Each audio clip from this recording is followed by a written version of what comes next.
For many men, a finger in the ass. But for good reason. Get your prostates checked. What's a bad thing everyone should experience once? What's good, Pretendo? Thanks for coming to another one of my story times. I'm Andrew, and I'll be your storyteller for today. Since you're here, you might as well like the video, subscribe, and ring the bell button. If you don't, I'll tell your mom about your hentai collection. Let's get into the stories. Being broke. You appreciate what little you have and what it's like to earn hard-earned money. Being humiliated for being an asshole. Some people need this to happen more than once. Having a terrible roommate/flatmate. It really makes you appreciate future living situations, especially with a significant other. Being sick and having someone take care of you. Teaches you how to take care of others when they're down and the efforts and sacrifices you make. Right before you both get off, take a really deep breath. The extra oxygen goes straight to your brain and makes your orgasm about 2x more intense. Edit. You are all welcome. Enjoy falling off the bed. Being in a physical fight with another person. Best to do it while you are young. There are much less consequences. It is always scary, but it will help you understand how to handle confrontation better in the future. You will see it never happens like it does in the movies. Minor car accident. So that you understand, even if nobody is hurt, how quickly it happens, how hard the cars jolt on collision, and how much hassle it is to get through the insurance, etc. It's happened where two drivers have driven into me in the past. I drive with real caution for months afterwards, and am extremely attentive to the road as a result. I think it's important to get used or ripped off once by a supposed friend. My son, when a teen, would believe anyone. Any story. Any hard luck tale. Then came the day a friend sold him fishing poles for way too much money, and he dropped them off. They didn't have any reels on them. My son was so hurt and pissed. I felt bad for him, but he never forgot that lesson. Be careful who you call a friend. Indifference from complete strangers when you are in a time of need. It seems oddly specific, but can really be translated in many settings, from being stranded and trying to hitchhike home to begging for money for your next meal. Given some time, you realize a lot of people are ducks, a lot are simply ignoring you completely, and some will go far out of their way to help. It helps you be a better person. The moment of panic and the lingering feeling in the pit of your stomach when you're driving and narrowly avoid what could have been a disaster.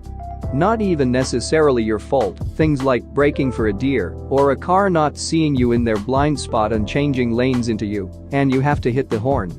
Something that reminds you that no matter how much time we spend driving and how easy it usually is, vehicles are ducking dangerous and you don't want to get careless. Something that reminds you why driving deserves your full attention the entire time.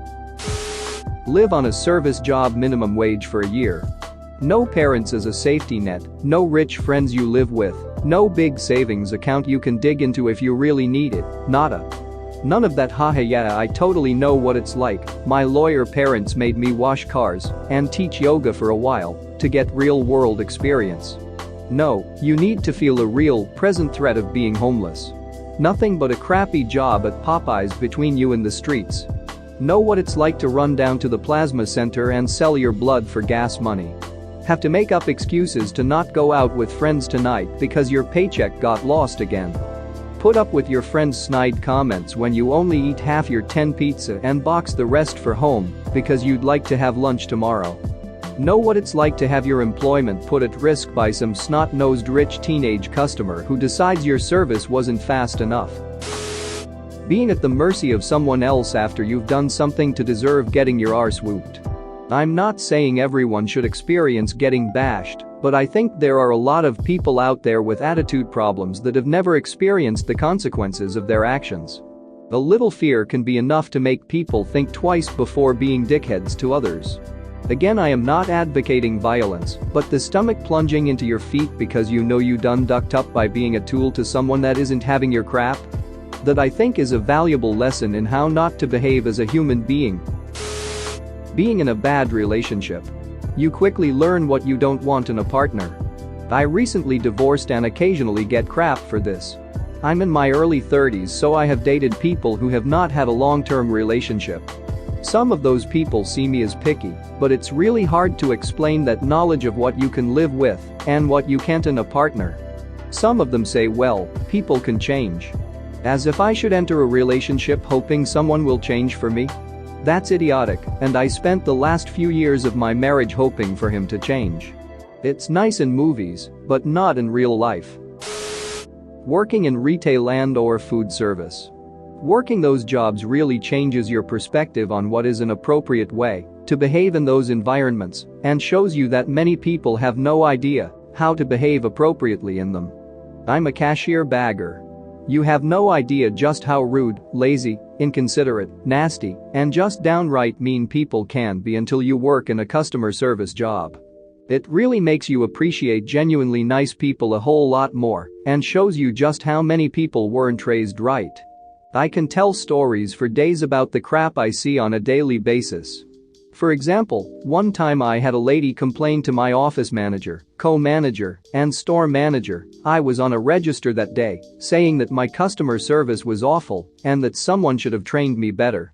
All because she didn't have enough money to pay for her stuff. Luckily, two of them saw the whole thing and politely told the lady that she was a moron and I had done nothing wrong. The next customer in line also saw the whole thing and told them, my managers, that I was the sweetest cashier at the store.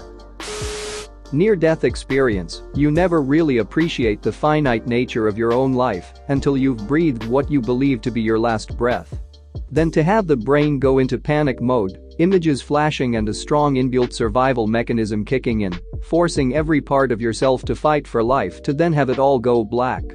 You wake up exhilarated, like nothing I've ever felt since or before, the air on your skin that you've never realized before, the feeling of air filling your lungs as you breathe, the smells and tastes are all amplified.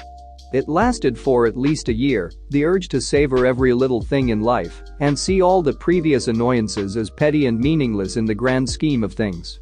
It also puts into perspective the sheer terror of death, and I believe it gave me a greater level of sympathy for those that are not as lucky. I think everyone would be a lot less violent and warmongering if they had felt the emptiness of death.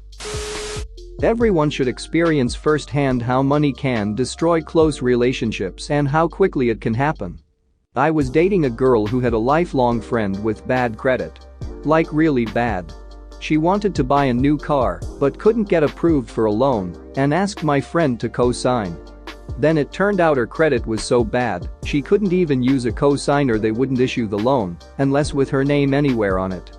So she had the idea, could you buy the car, get the loan, and I'll just make the monthly payments until it's paid off. I told her, do not do this. There is a reason she has bad credit.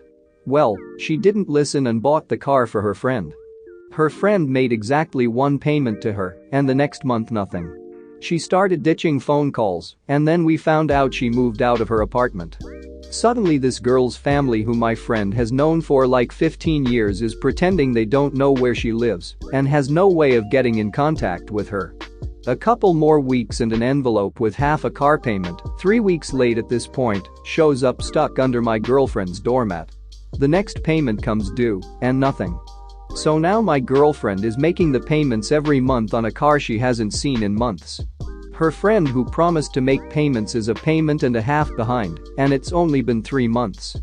The one thing she had listened to me about was she kept a key to the car, so we had the idea we'd find the car and take it, since it was legally and morally her car anyway.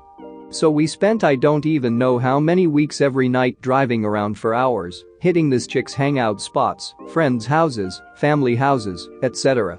Until one night we find the car parked in front of her father's condo. My girlfriend jumped in, took the car, and drove it to another friend's house, who was going to let her put it in his garage for a while until things cooled off. We weren't 2 minutes gone before the bad credit chick was blowing up her pager. Yeah, it was that long ago, having suddenly remembered her number. Anyway, long story short, this was a lifelong friendship, and this chick barely even hesitated at the chance to steal a ducking car from someone who was trying to help her.